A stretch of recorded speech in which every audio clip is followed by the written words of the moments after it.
small sample size, but you had a lot of success returning kicks last year. I mean, what do you think about your game makes you a good kick returner? Just getting downhill, making the guy miss, trying to hit it right now, hit it fast, and don't think about it.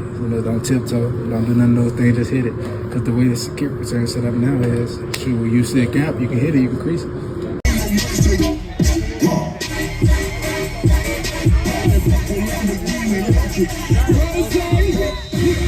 Were you always planning on playing this season, or was that a consideration? Oh, nah, I was playing for sure. Yeah. I'm not hanging it up yet. I see where you was going with that. But nah, man, I got a lot more left in the tank. I played football. I started my senior year in high school. So it's like I'm still young in the game, man. So, yeah, I got a lot more left. Don't put that one on me. I'm not going to say I'm out here to prove nothing, man. I'm just out here to help this team the best way I can, man. We got a lot of younger guys, man, so I can be a mentor to them. Winning, hopefully we can win games to get where we were last year, where they were last year, to where I can get a chance to experience.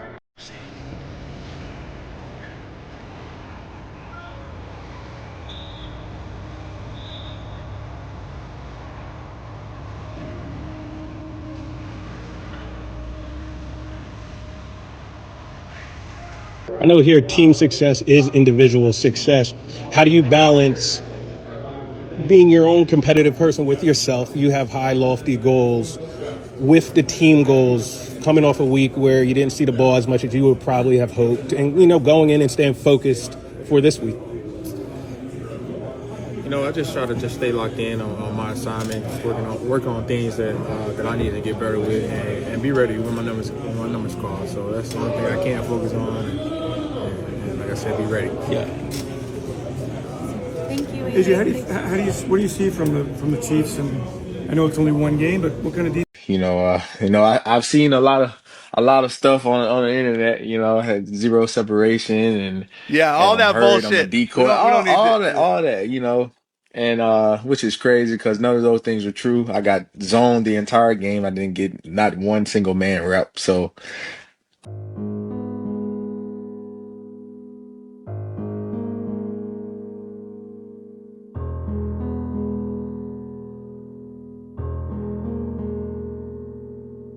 Give me some respect right now.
I've seen a lot of stuff on the internet. Had zero separation Yeah, and all I'm that hurt. I'm a bullshit. We decoy. don't we All, don't need all to. that, Yeah. all that.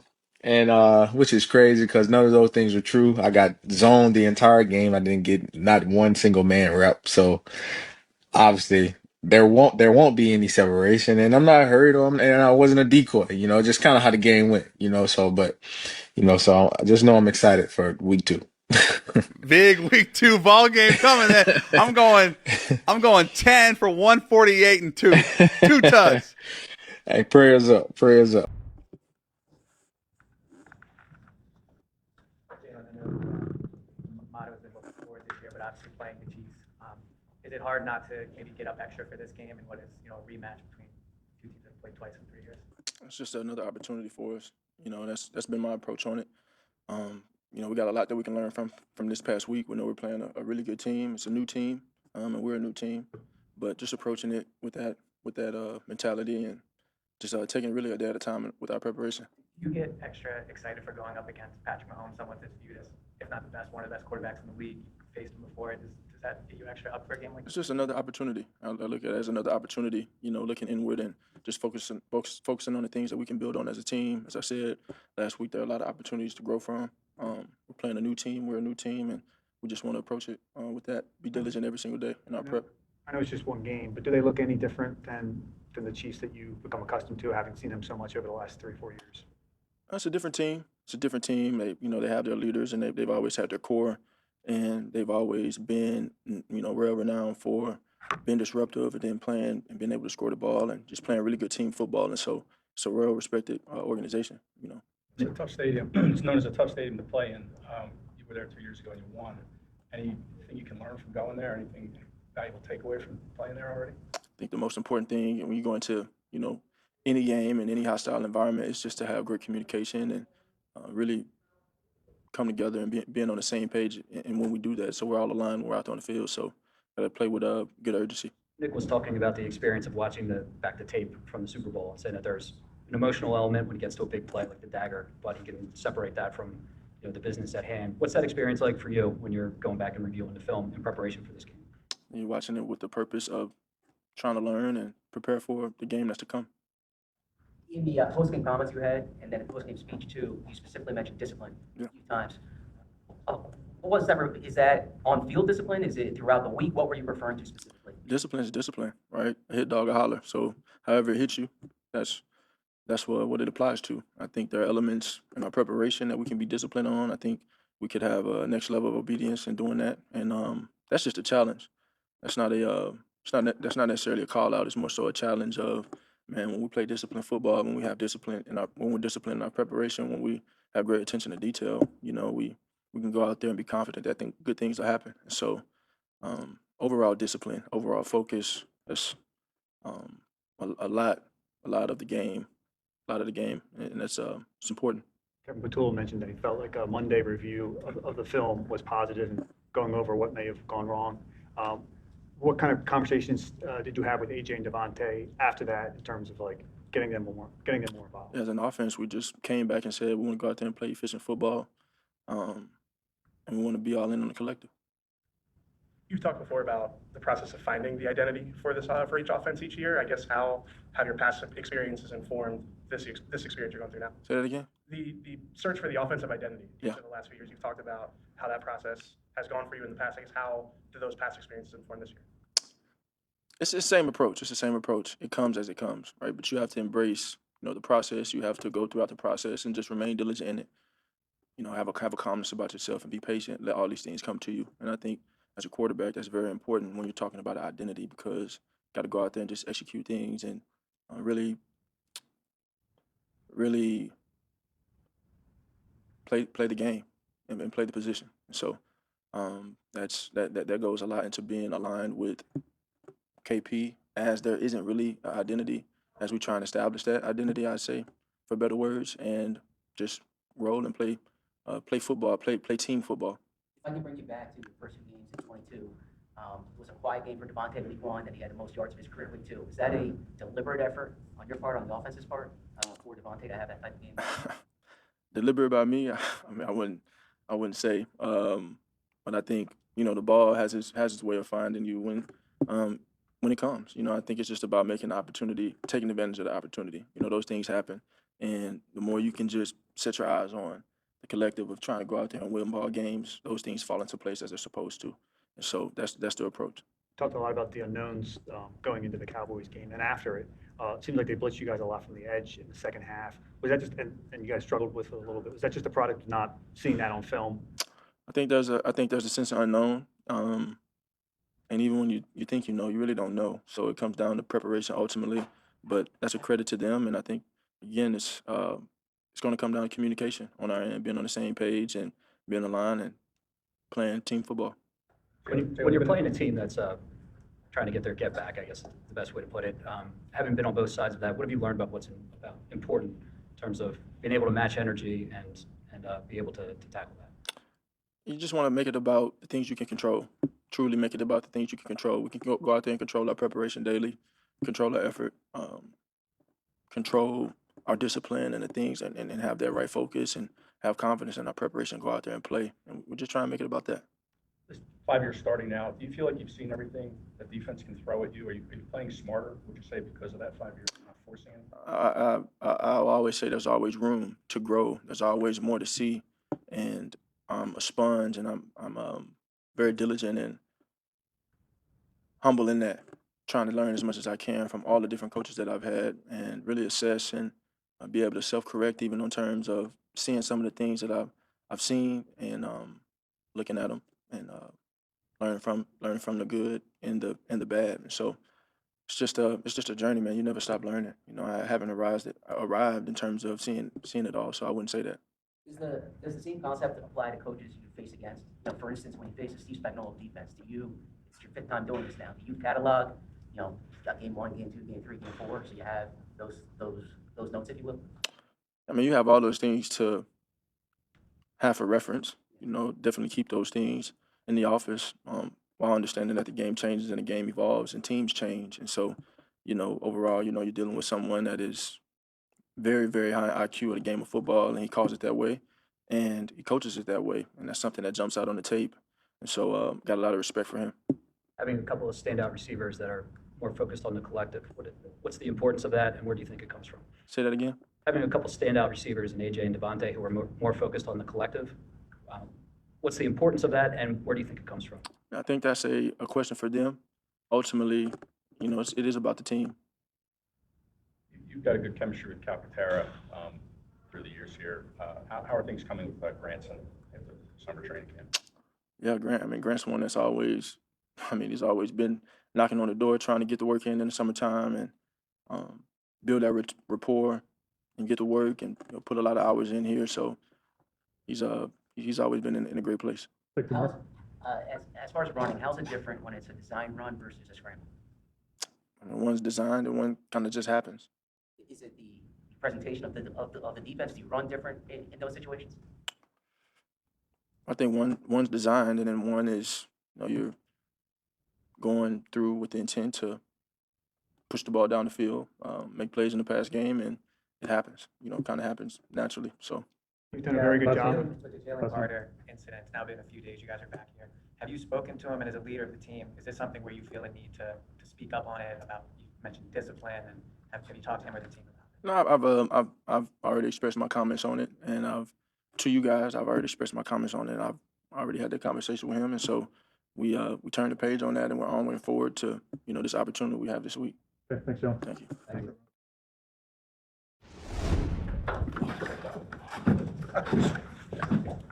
Hey, Nick, has Jalen Carter learned his lesson? Yeah, everything we do with any conversations or anything like that, again, I'll tell you guys again, I know I respect the job that you guys have to do, but I'll always keep those conversations in-house. I'll continue to do that. Much like if I had a conversation with you and we work together and, you would probably expect me to do that same thing. And that's my job as the head coach, and all things like that with any conversations with players, whether it's, of something that happens in a game, a moment in the game, like there's information that I will always keep in-house. Sure. With respect, though, Nick, I'm not asking about the conversation you might have had with him. I'm asking about your I answered it how I wanted to answer it. What do you think of the league's discipline? again, I'm not going to ever get into like the same thing with anything with the league. If I agree with a call or if I don't agree with a call, if I agree with a discipline or I not agree, again, I owe the league that same respect. That again, you don't air business out there, so won't get into that either. How much do league decisions weigh into how you handle things in house? Yeah, same. Won't get into again. There's just certain things. Again, I respect the crap out of the job that you guys have to do, but there are certain things that that I'll keep close, and there's certain things that I'll share with you, as you guys know. This isn't one of them. Nick, obviously on the field, I know you don't look at this as a Super Bowl rematch. Two different teams. You've said that since training camp. But just the environment, fan base having to watch your team beat them in the Super Bowl highlights. You can't avoid them. What do you think the atmosphere will be like on Sunday at Arrowhead? The way Arrowhead's a place where I was able to coach, and it's always a good atmosphere there. I think regardless of I went through some bad seasons there too, and it was still a great atmosphere there. So it's going to be a great atmosphere. I love playing here more than anything. I love our fans and our atmosphere more than any NFL stadium, basketball arena, anything, baseball stadium. But I know that when you go there, it's always a challenge with the noise.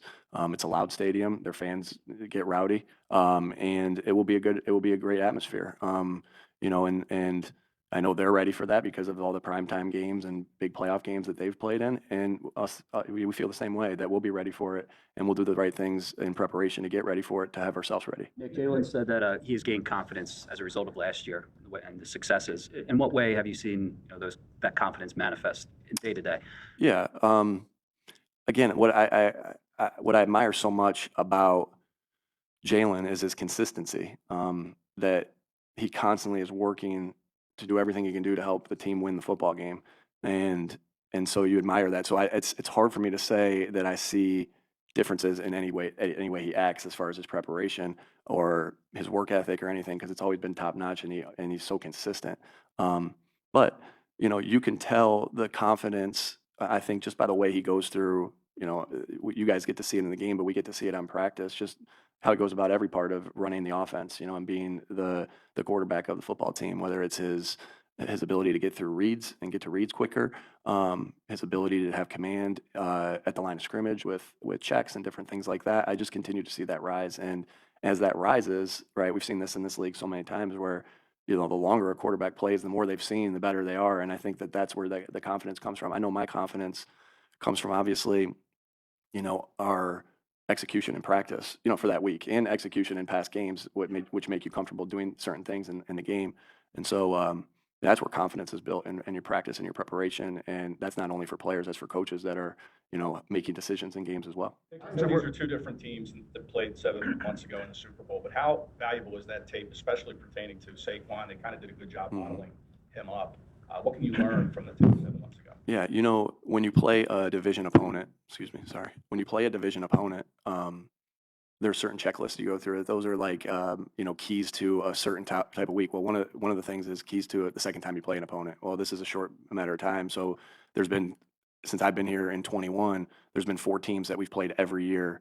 And obviously that's the Giants, that's the Commanders, that's the Cowboys, and that's the Chiefs. We played them every single year. And so, yeah, you're constantly looking at those tapes, and you have a plan of what you do when you play a team again, and you go through that process. Of that, you can expect things that they did successfully for those things to come again in different forms. And you can expect things that they may not have done successfly, that they change a little bit, right? That's what you do as a coach. So we go through our process, but also we know that they go through their process. If that made sense how I just said that. And so those are the little things that could be the differences and the similarities when you play an opponent again. So it's kind of like when you play. I think sometimes. I can't remember last time this happened with us, but you play a team the first game of the year, and then you play them the last game of the year. So it's kind of similar to that time frame with that.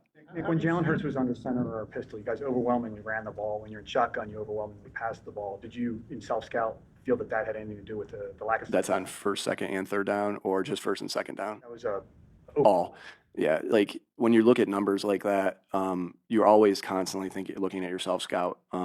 You have no tendencies going into game one. You look at your tendencies before game one, maybe, of last year, but we have a new play caller, new offensive coordinator. Obviously people keep things simple in the preseason. So not a lot of tendencies. But you always go through those tendencies your job of what you want to do is put seeds of doubt in the defense's mind. And so you're constantly thinking about that and how you mesh that together. And we look at it as coaches a little bit different. Just to get into that, like, first, second, third down, red zone, 2 minute. Well, third down in a lot of scenarios you are in the shotgun, 2 minute, same deal, red zone potentially. And so you got to break it down into similar, smaller sections of when you do that. And so, but we do that obviously every single week to make sure that, one, we're not tipping anything on our hat for the things that we're doing, or the way we stand, or the way we line up, or anything like that, or where guys are. And two, to put a seed of doubt into the defense's mind, because that's what you're trying to do, to slow them down a little bit. You try to slow them down with motions, you try to slow them down with formations, you try to slow them down pre-snap with marrying and meshing things together to give your guys the best chance to win. Hey Nick, you got a couple new guys in here, Bigsby and Zacharias Smith. Do you anticipate them being able to play, and how do you know when a new guy is kind of ready to get out there and play? Yeah, I think somebody's asked me that before, and it's like, I don't think that every guy is the same, right? It's everybody's a little bit different when you make that decision on when he can play and when he can't play. There's not a handbook on it that says, hey, this is the time. But what I will say is, I can't answer that question yet. We have a week of practice to go through, but going back to, I can't remember who asked the question, I apologize. But it's the same thing. You build confidence in practice. You build confidence in individual periods and competitive periods. All those different things to know it's a feel of like, okay, this guy's ready to go, or hey, this guy might need a little bit more time. And so those are questions that are answered throughout the week, in all those different things. So there's a way we play football and a standard that what we play football to that we have to do a good job of explaining and like an orientation for these guys, and we have a plan for that. And then every guy's just a little bit different. How does Tyke's Bigsby fit, and was the running back depth something you felt you needed to upgrade? We're always looking to be able to improve our roster. Again, I can't tell you how many times I've said this too, is like Howie's just done such a great job of always doing, he's always doing everything he can do to help our team win football games, and I'm appreciative of that. And so, you always look for depth. You always look for good players. This guy's a good player, gives us depth there. And so, and he gives us depth at special teams. So we'll see where he is by the end of the week, see where, what that is. But I just love the player, right? I really, and we see a vision for the player and of, how we can use him and the things that he can do and the skill set that he has. And, obviously we're always Howie and I are always in conversation about that. And, Kevin and Jamal in this case, and Vic, and for that matter, and Coach Clay. And so we really like the player and the things that he can do. He's a really good runner. And so excited to add that depth to this room. When you watch tape of the Super Bowl, is it difficult at all to like strip the emotion from that game and just see it as a football game? Obviously, anytime you watch a game that you have a good memory of, it does bring that, it can always bring them, we're human, it always brings that emotion back. But you're watching it for a purpose too. So I think it's possible to have the emotion, but it's not like I'm jumping up and down. Like when Smitty catches the touchdown, I'm not running down the sideline like I was in the game and Connor Barwin shoves me, right? And so it's a different type of emotion, because I think you can have that and get the job done that you're trying to do. Does that make sense? That you're trying to do, and that's not just the Super Bowl. That's whatever. If I look back at a Charger game, and I know Philip Rivers sent me a text last week of the Dallas versus Charger game that we played in Thanksgiving Day in 2017, and there were some great highlights. And as I was watching it, I'm like, maybe there wasn't a lot to learn because there was a different coordinator. Although Coach Eberflus was the linebacker coach at the time there under their defensive coordinator and Coach Garrett, there were still some great moments that, you're able to watch and be like, and maybe even spur thought, like, they did it. We did a couple things that, Hunter Henry had a really good game. Austin Eckler did. Keenan Allen had this play in 2-man that he cut back and scored to put us up. We didn't have a field goal kicker in that game. So I'm like, why the heck are we going for it on 4th and 13? And then, oh yeah, we didn't have a field goal kicker in that game. So I always, that's what I love that. Like, I love to be able to think back or go back and look at a play and do that. But yes, but you're still trying to do you're still doing your job, and you can have both of those things. Because I'd be just flat out lying if I said there wasn't any emotion when you watch a cool play from tape. And that's not just that game, but that's all the games that I watch in preparation for the week. Got time for two more? You've talked a lot about game planning, from the passing perspective, goes through AJ, Devonta, Dallas. Do you have a general philosophy when it comes to manufactured touches? Like, generally, all right, we got to get this guy involved, bubble screen, things like that. Sure. But everybody does, different things. Everyone has different skill sets as well. And so you want to use the skill set that the guy has. Now, again, AJ, Devontae, Dallas, I feel like they have a skill set that they can do a lot of different things. But you always want to use their skill set there. And bubbles are, a lot of times on bubbles, I wouldn't say every time, but it's based off of looks, right, of what you get. And sometimes the look doesn't allow you to. So even when you have a plan to say, here's what we're doing, the quarterback can't just say, and the coordinator or myself as the head coach can't just say, throw it there, hell or high water. That's just not how the game's played. And that's just not how we go about it. Obviously, we always want to get, those guys the football, and because good things happen when they do touch the football. But there's also an art to the quarterback position that you got to take what the defense gives you and what's available to you. And the moment I start telling, Jalen, you got to throw it here, I don't think that's good coaching. And but we got to try. What we got to do as coaches is try to manufacture abilities to do that. And if we are able to, we're able to get them the ball. Last one. We was talking yesterday about Jalen Hurts' awareness in the pocket, related his sense to kind of a running back in that space. Been around him a long time too. How would you describe his awareness there, what that relates to you? I think he's got really good instincts and feel. That's something that the more you're around somebody, the more you recognize that's always something hard to see. There's ways that when you're scouting a player that you're like, does this guy have good instincts? But you get to see those things in practice and you get to see those things in game. And I think that's what his ability to feel spatial awareness of where guys are, that instinct of what's happening, the knowledge of the defense. That's where I think he's got, and it's not just that he runs and becomes a running back. He can run and be a passer too, which is so valuable. And then when he does run, he's got really good ability to stick his foot in the ground and change directions. He's got really good ability to be able to break a tackle. He's got really good awareness of when to go down and how not to take a hit. He's got burst and speed. And he can get, when I say by burst, he can get going fast, quick, which is obviously a huge trait for any of those guys. And those are things that we look for in players. And but I think it all starts, and where it goes to is instinct in the pocket. All right, thanks, folks. It ain't no doggone tomorrow, fellas. What are you gonna bring to the doggone table? Are you gonna bust somebody in their mouth? Are you gonna do your doggone job? Are you gonna play from your doggone chest? Are you gonna play from your heart and get everything you doggone got? Cause I'ma do that. They don't respect us. They don't know about our heart, man. That thing is beating in your doggone chest right now. Whatever you got today, I got to have